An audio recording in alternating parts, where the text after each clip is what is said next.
नमस्कार, मैं कमलेश कबीर आपका एक बार फिर स्वागत करता हूं इस नए एपिसोड में।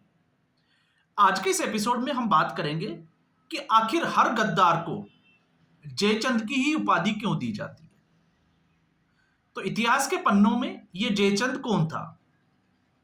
तो जब आप जयचंद को ढूंढने की कोशिश करोगे तो आपको ढूंढना पड़ेगा पृथ्वीराज चौहान का समय। गहाड़ वंश का राजा जिसने अपनी निजी दुश्मनी के लिए और पृथ्वीराज चौहान को हराने के लिए मोहम्मद गोरी के साथ में गठबंधन किया, संधि की। उसके बाद पृथ्वीराज चौहान के ऊपर हमला किया और पृथ्वीराज चौहान को बंदी बना लिया।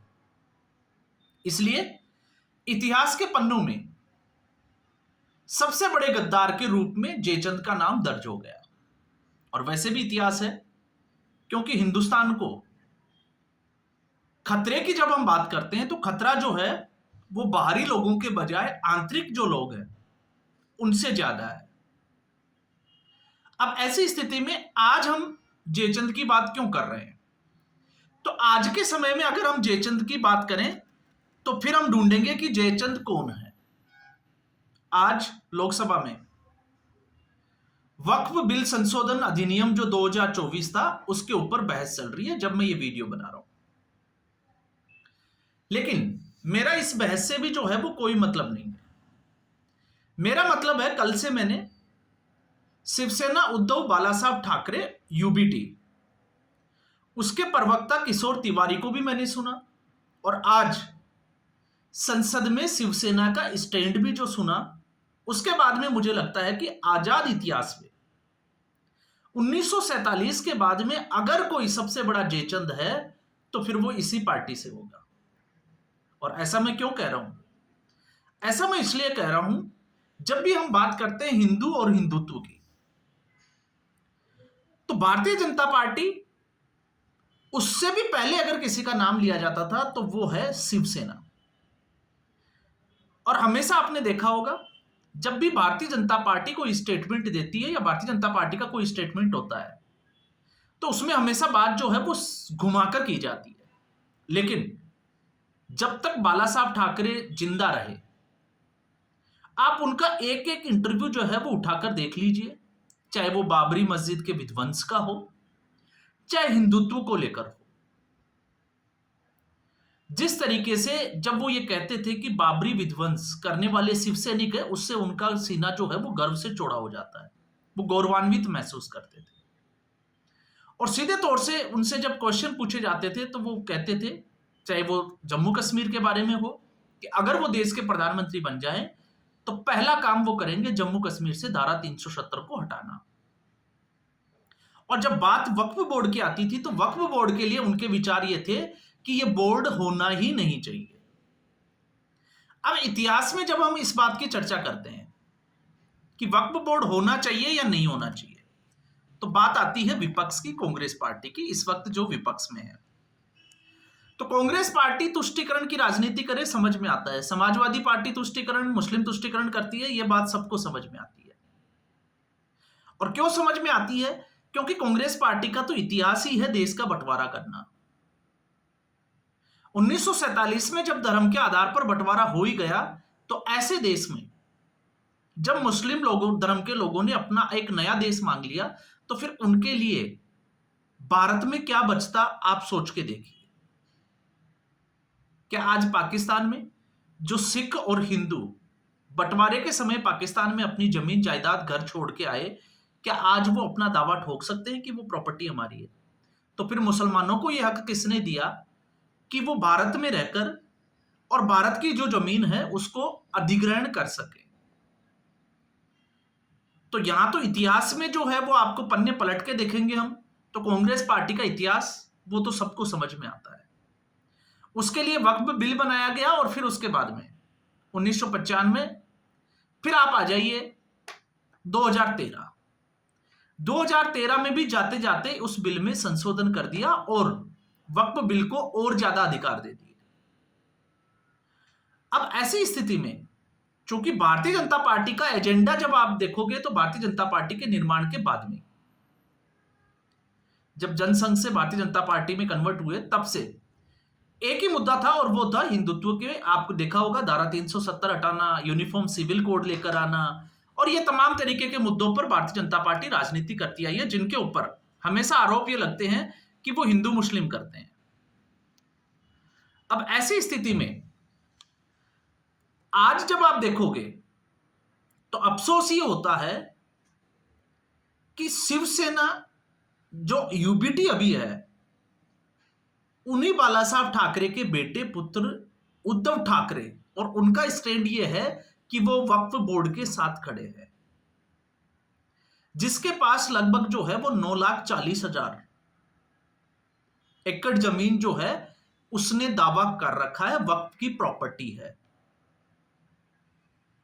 और आप देखोगे उस प्रॉपर्टी में जिस तरीके से 1500 साल पुराने मंदिर तक को जो है वो वक्फ के लिए, इसके अलावा दिल्ली में ल्यूटियंस जोन की हम बात करें, संसद भवन तक, जब वक्फ बोर्ड ये दावा करे कि ये प्रॉपर्टी जो है वो वक्फ की है, तो फिर आप सोच सकते हैं कि स्थिति कैसी है। तो आप सोच के देखिए कि हिंदुओं को आजादी के बाद किसने ठगा, क्योंकि कांग्रेस पार्टी का जन्म ही डिवाइड करने के लिए हुआ था, बांटने के लिए हुआ था। वो कांग्रेस पार्टी ने किया क्योंकि वो उनकी विचारधारा में आता।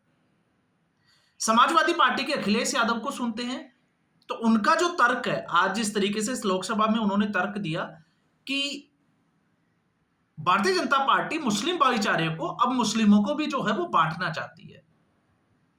तो आप सोच के देखिए, जब अखिलेश यादव ये कहते हैं कि मुसलमानों को भी बांटना चाहती है, तो क्या हिंदुओं को भारतीय जनता पार्टी ने 2014 के बाद बांटा, या फिर 1947 से ही हिंदू बटा हुआ था? आप सोच के देखिए। और जो भारतीय जनता पार्टी के साथ खड़ी थी, जब आपने देखा होगा धारा 370 हटी, तो शिवसेना का जो स्टैंड था वो क्या था? धारा 370 के हटाने में भारतीय जनता पार्टी के समर्थन में खड़ी थी। और जब हम जम्मू कश्मीर की भी बात करते हैं, उस पर भी मैंने एक बात की थी कि वहां पर अगर हम जयचंदों को ढूंढते हैं तो फिर हम कहते हैं कि भारत को जो है वो ऐसे लोगों से खतरा नहीं है, खतरा है ऐसे ही लोगों से। जैसे जम्मू कश्मीर में इस वक्त डिप्टी चीफ मिनिस्टर कौन है, अगर आप थोड़ा सा उसका आकलन करोगे तो आपको बात समझ में आएगी। सुरेंद्र चौधरी। सुरेंद्र चौधरी जो एक समय में भारतीय जनता पार्टी में हुआ करते थे, अब वो नेशनल कॉन्फ्रेंस के साथ चले गए, और उसके बाद में वो नेशनल कॉन्फ्रेंस में तो गए, लेकिन जम्मू कश्मीर की विधानसभा में 370 को वापस लाने के लिए उन्होंने एक जो है वो प्रस्ताव पेश किया। जबकि होना क्या चाहिए था, जम्मू कश्मीर में 1989 और 1990 के दौर में जिन हिंदुओं को विस्थापित किया गया, मारा गया, उनकी जमीनें छीन ली गई और महिलाओं के जो है वो साथ जबरदस्ती की गई,